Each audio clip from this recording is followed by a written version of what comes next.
Today, we're going to look at what happens when things don't go well.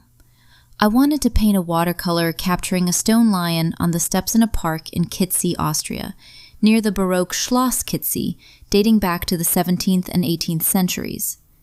It's a somewhat challenging subject to sketch, and the initial sketch itself was already unfortunate in terms of composition.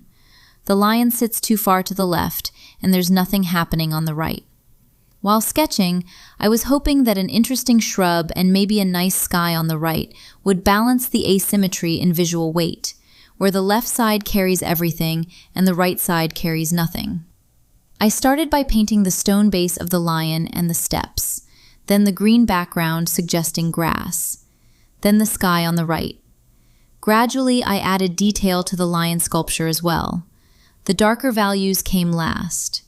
This subject is actually a nice example of a watercolor exercise in its own right. It's a study of form and a practice in capturing material qualities in watercolor tonality, an exercise in rendering the properties of stone.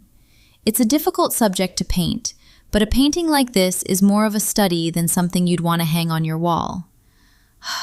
By this point, I could already see the painting had a serious compositional problem, but I was hoping it would all somehow come together into an interesting image. Unfortunately, the painting remains flat and unusable. You can tell what's depicted, but it feels cramped. It could have used bolder work with contrast and significantly better composition. As it stands, it remains just a practice study in painting stone sculpture in watercolor. So what can you take away from this video? 3 things.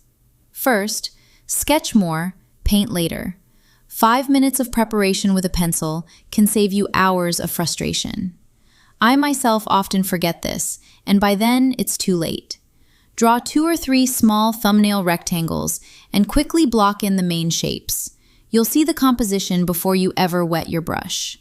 If none of them work, change your viewpoint, move closer, step back, but don't start painting with the hope that it will somehow work out. Second, hope is not a strategy. Notice that while sketching, I was hoping the shrubbery would turn out interesting. I make this mistake often too. I hope something will work later, that something will happen during the painting process, and that this something will be interesting. On the painting, though, it doesn't look interesting at all. It's better to know in advance what you want to paint, where it will go, and why it belongs there. And third, don't be afraid of bold color and dark values. This is probably the most common mistake in watercolor: low contrast. I still struggle with this myself. I often just cautiously add gentle glazes of weak color, and the result is pale and flat.